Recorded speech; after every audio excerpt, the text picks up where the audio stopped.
Fala galera, meu nome é Teles Savalas e nós estamos aqui para estudar Gênesis capítulo 1 e 2. Eu sou pastor da Igreja do Evangelho Quadrangular que fica lá na Barra do Jucu e os pastores presidentes é o Carlos Júnior e a sua esposa Andréa Dias, da qual eu quero deixar o meu abração e um beijo. Nós estamos juntos. O nosso Ministério de Jovens, que tem o nome de Conexão Job. Job é um acróstimo que significa jejum, oração e Bíblia. Nós estamos com a mega campanha, cara, de estudar a Bíblia inteira, cara, com jovens e adolescentes durante um ano. Se você quer aprender mais da Bíblia, sente aí e bora estudar.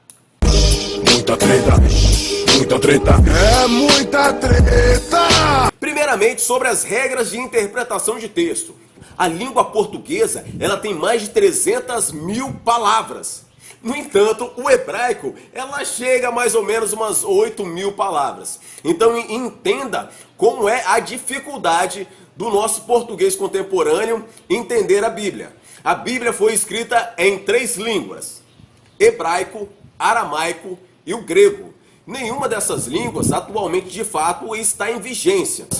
Mas é preciso entender primeiramente o nosso português. Antes nós queremos partir para línguas estrangeiras. Vou te dar um exemplo. A palavra pena pode significar dó, alguém que foi preso e agora está no sofrimento, pena de galinha. O nosso vocabulário, apesar de ele ser muito rico, nós ainda temos a mesma palavra para várias definições. E no hebraico, no grego e também no aramaico, nós temos essa diversidade também. Porque se eu entrar em achismo, eu vou criar uma nova religião, o cara cria uma outra religião. Oriento a você que leia a Bíblia, senão você será enganado com certeza. Algumas regras de interpretação da Bíblia.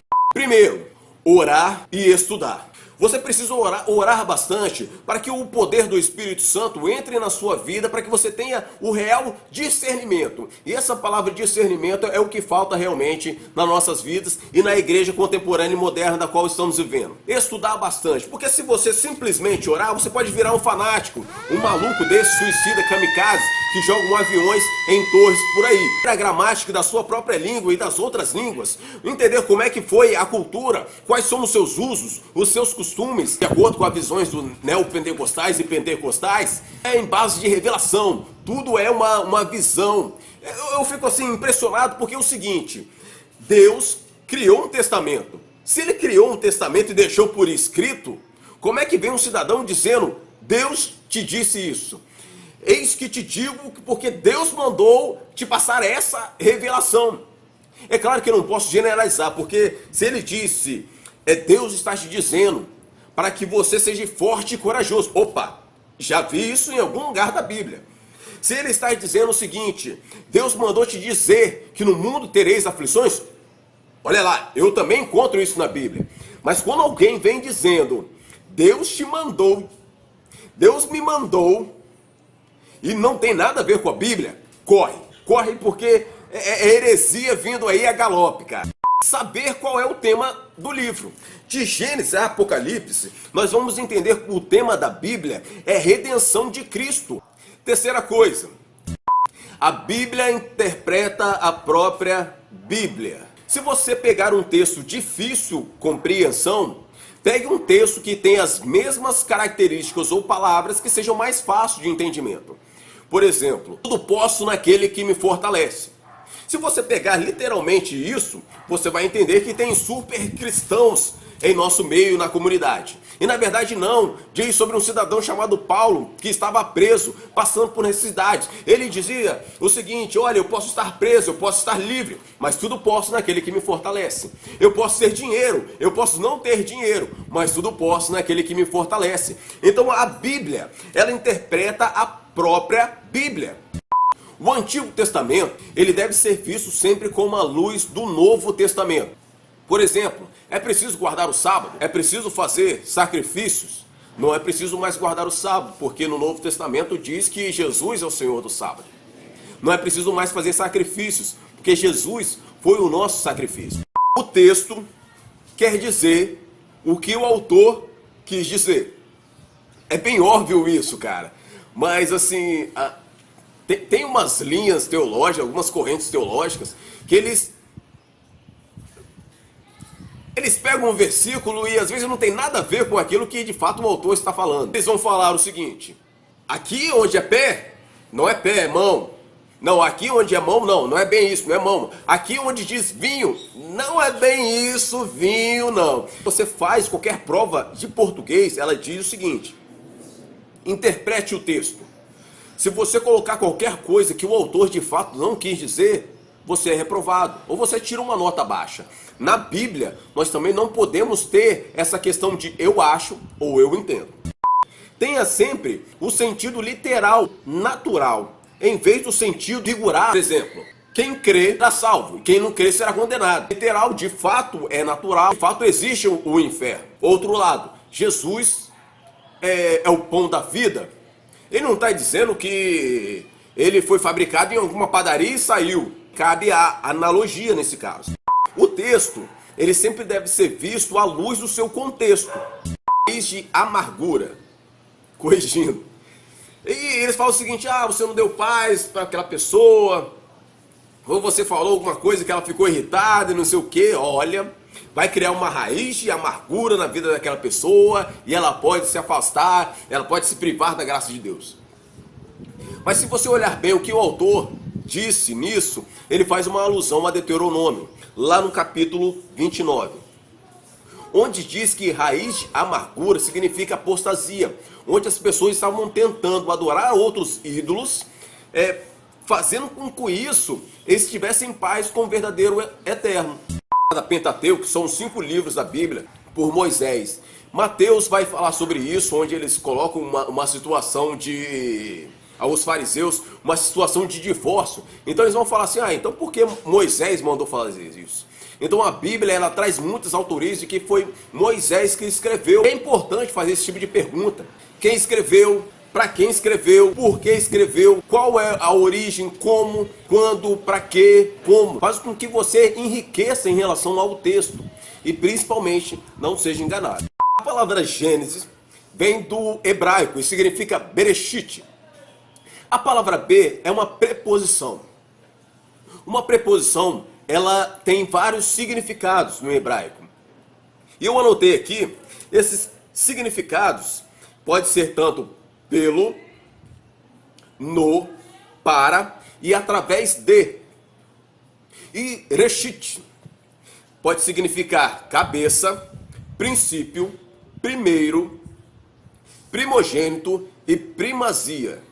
Então Gênesis significa o livro da origem, o começo e o princípio. Talvez um pregador, ele no seu discurso, com tanta eloquência, ele vem dizendo e falando para o povo que Deus criou no início. Aí o povo respondia: os céus e a terra. O que Deus criou no início? Os céus e a terra. E ele falou: o que Deus criou no início foi o princípio. Então ele dá uma conotação que Deus criou primeiro o tempo. Deus não precisa de tempo, meus amados. Deus é a eternidade. Ele é autossuficiente. Então vamos entender bem sobre esse início de Gênesis, onde diz Bereshit bara Elohim. Uma linha teológica que fala aqui sobre os javistas, quando diz sobre Javé, Iavé, os elonistas, onde sobre fala Elohim, e também sobre o deuteronista sacerdotal. Mas isso aí é uma outra coisa para você pesquisar. Outras coisas também para a sua pesquisa e deleite é sobre o criacionismo e o evolucionismo, que é uma outra situação para você pesquisar. Colossenses dá uma palavra do que significa Bereshit. Colossenses capítulo 2, no versículo 14. Em quem temos a redenção pelo seu sangue, a saber, a remissão dos pecados, a qual é a imagem do Deus invisível, o primogênito de toda a criação, ou seja, Reshit, de toda a criação. Porque nele, porque a palavra Bereshit, ou seja, essa primeira letra B, significa pelo. No, nele, para e através dele. Da qual é a imagem do Deus invisível, primogênito de toda a criação. Porque nele foram criadas todas as coisas que há no céu e na terra, visíveis e invisíveis. Sejam tronos, sejam dominações, sejam principados, sejam potestades. Tudo foi criado por ele, através dele e para ele. Ele é antes de todas as coisas, e todas as coisas subsistem por ele. Ele é o Reshit, ele é o cabeça do corpo da igreja. Ele é o princípio e o primogênito dentre os mortos, para quem tudo tem a primazia. Então nós olhamos aqui pelo capítulo 2 de Colossenses, a partir do versículo 14 ao versículo 18, nós estamos entendendo que Bereshit, onde foi escrito por Moisés, ele não está falando de tempo, ele está falando de uma pessoa, e essa pessoa é Jesus Cristo. Um outro ponto fala também sobre o livro de João, Evangelho segundo João. O capítulo 1 vai trazer luz também sobre essa palavra Bereshit. No princípio, no Bereshit, era o verbo, e o verbo estava com Deus, e o verbo era Deus. E estava no Bereshit com Deus. Todas as coisas foram feitas para ele, e nada do que foi feito se fez. Nele estava a vida, e a vida era a luz dos homens. O livro de Gênesis é trazido por algumas pessoas como literal. Você estuda o que foi ali, do jeito que está, é a sequência correta.